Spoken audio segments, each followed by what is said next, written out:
আজকে আমি এমন একটি রহস্যময় নাম্বার আমার হাতের কবজিতে লিখব।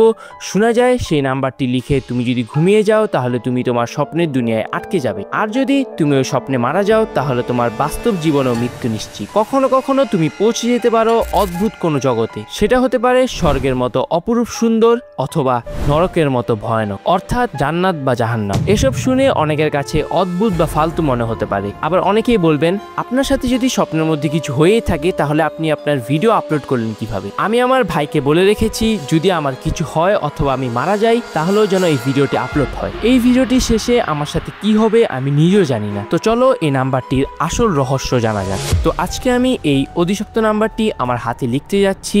এই নাম্বারটা আসলে কি? এই নাম্বারটা হলো 690452। এই নাম্বারটা যদি তুমি গুগলে সার্চ করো তাহলে এই নাম্বারটা সম্পর্কে ডিটেলসে জানতে পারবা। এই নাম্বারটার কতজন ভিকটিম আছে এবং এই নাম্বারটার জন্য কতজন মানুষ প্রাণ হারিয়েছে এটাও জানতে পারবা। হয়তো তোমাদের এখনো বিশ্বাস হচ্ছে না, ভাই গুগল আছে, ভিডিওটি দেখার পর গুগলে সার্চ করো। 99% মানুষের স্বপ্নে এটা ভয়ানকভাবে কাজ করেছে এবং 10% মানুষের স্বপ্নে এটা কাজ করে। যেহেতু বেশিরভাগ মানুষের সাথে এই ভয়ানক অভিজ্ঞতাটি হয়েছে, তো আমরাও আজকে এই চ্যালেঞ্জটি করব, দেখবো এটা কি হয়। আমার তো প্রচুর ভয় কথা আছে, কারণ বেশিরভাগ মানুষের সাথে এটা কাজ করেছে, তাও আবার ভয়ানকভাবে কাজ করেছে। তো চলো আমার হাতের কবজিতে অধিশপ্ত নাম্বারটি লেখা যাক।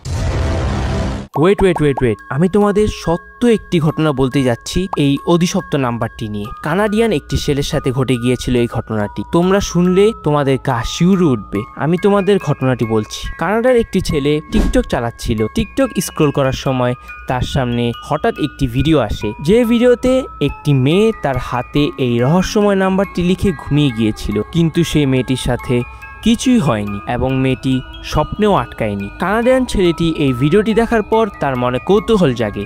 সে জানতে চায় এটি কি আসলেই সত্য না মিথ্যা। সে আর দেরি করে না, সে অদ্ভুত নাম্বারটি তার হাতে লিখে ফেলে এবং তাড়াতাড়ি করে ঘুমাতে চলে যায়। ঘুমানোর আগে সে তার পরিবারের জন্য একটি নোট লিখে যায়। সেই নোটে সে তার বাবা মা ভাই বোনের কাছে মাপ চায় এবং সে রাত 10:25 তার বিছানায় শুয়ে পড়ে। কয়েক ঘন্টা পর তার ঘুম ভেঙে যায়।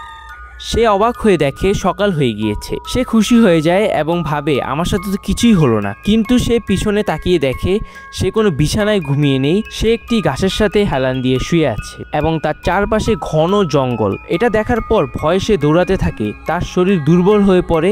সে পানির তৃষ্ণায় পানি খুঁজতে থাকে। পানি খুঁজতে খুঁজতে দৌড়াতে সে হঠাৎ করে মরুভূমিতে চলে যায়। এখন আর তার পানির তৃষ্ণা নেই, এখন তার একটাই ইচ্ছা সে বাসায় যাবে। কিন্তু তার চোখে পড়ে আরেক দৃশ্য। সে দেখতে পারে সে আগুনের জগতে চলে এসেছে।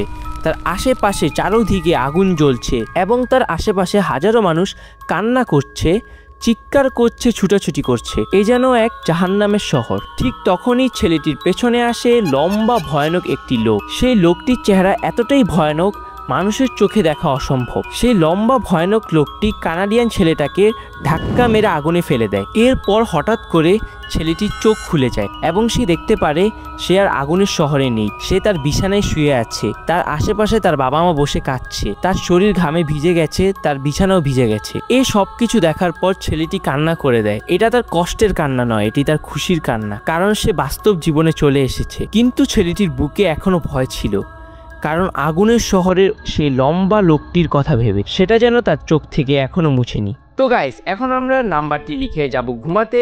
নাম্বারটি লেখার জন্য একটি মার্কার নিয়েছি। এখন আমি আমার ভাইকে দিয়ে নাম্বারটা হাতের কবজিতে লিখাবো।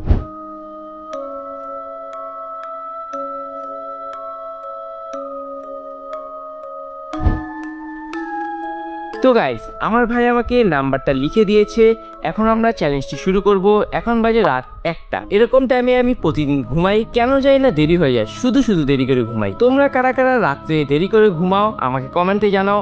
রাত্রে দেরি করে ঘুমানো শরীরের জন্য অনেক খারাপ। তো আমি এখন ঘুমাতে যাব। ঘুমাতে আমার সাথে কি হয়, অদ্ভুত কিছু হয় কিনা সেটা দেখার জন্য আমার ভাই সারা রাত জেগে থাকবে এবং ক্যামেরা সেট করে রাখবে, দেখবে যে আমার সাথে কোনো ভৌতিক কিছু হয় কিনা। তো এখন আমি বিছানায় চলে এসেছি ঘুমানোর জন্য। এই হাতের মধ্যে অধিশপ্ত নাম্বারটা লেখা আছে। এইটা নিয়ে আমি টিকটক, রেডিট, গুগল অনেক জায়গায় দেখেছি, অনেকেই কথা বলেছে, অনেকেই ডিসকাস করেছে, কিন্তু কেউ এটা হাতের মধ্যে লিখে ঘুমানোর সাহস করেনি। তো আজকে আমি এই সাহসটি করেই ফেললাম। যদি এটা কাজ করে ফেলে এবং আমি স্বপ্নের দুনিয়া আটকে যাই অথবা মারা যাই তাহলে আমাকে মাফ করে দিয়েন। মাফি মাংতা হু মাফি। ठीक है समरिया। তো মাপ চেয়ে নিলাম আপনাদের কাছে। এখন আমি ঘুমাতে যাব। ক্যামেরা, লাইট যা আছে সব সেট করে রেখেছে আমার ভাই। তো এখন আমি ঘুমাতে যাচ্ছি। Good night.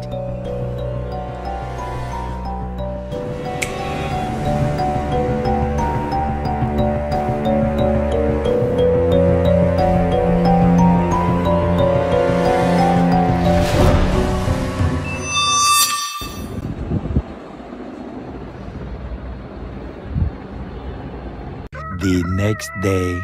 Good morning guys. আমি এখনো মরি নাই, এখনো বেঁচে আছি। আর আমি স্বপ্ন দেখেছি। স্বপ্নে কি দেখেছি সেটা তোমাদের বলবো। এর আগে বলি, প্রথমত ঘোড়ার ডিমও হয় নাই, হাতের মধ্যে হাবিজাবি লেখা কোনো अरे कहना क्या चाहते हो? সরি, মানে কোনো কিছুই হয় নাই। এগুলো সব ভুয়া গুজব, আপনারা কেউ ট্রাই করেন না। আমি হাতের মধ্যে এই নাম্বারটা লিখেছি এটা দেখার জন্য এটা কি সত্য নাকি মিথ্যা। এটা 100% মিথ্যা। গাইস, আমি স্বপ্নে কি দেখেছি সেটা তোমাদের বলছি। আমি স্বপ্নে দেখেছি 2026 সালের ওয়ার্ল্ড কাপ আমি খেলছি এবং বাংলাদেশের হয়ে ফিফা ওয়ার্ল্ড কাপ জিতেছি। আরো দেখেছি অ্যালন মাস্কের বিজনেস পার্টনার, বন্ধুদের সাথে মারামারি। এগুলো আমি সবসময় দেখি। কোনো স্পেশাল কিছু ঘটে নাই আমার সাথে। ভাই, এটা লেখার কারণে আমি এরকম ভয় পাইছি। ভয়ে আমার ঘুম হয় নাই, ভালোভাবে পরিপূর্ণ ঘুম হয় না। এখন মাথা প্রচুর ব্যথা করতেছে। আমি তো ভাবছি এটা লেখার পরে ঘুমাইলে আমি হয়তো বা মারাই যাব, কিন্তু এখন বুঝলাম এটা পুরো ফেক। তো আজকের ভিডিওটি এতটুকুই। তোমাদের জন্য তোমার ভাই কত কষ্ট করে কন্টেন্টটা বানাইছে এবং ভয় ঘুমাইতে পারি নাই। তোমরা উড়াধুরা লাইক করো। নেক্সট ভিডিও আসছে, দারুণ একটি ভিডিও। এবং তোমরা কি ধরনের ভিডিও চাও সেটা কমেন্টে জানাও। তোমাদের ভাই তোমাদের জন্য সেই ভিডিও আনবে। তো সবাইকে আল্লাহ হাফেজ।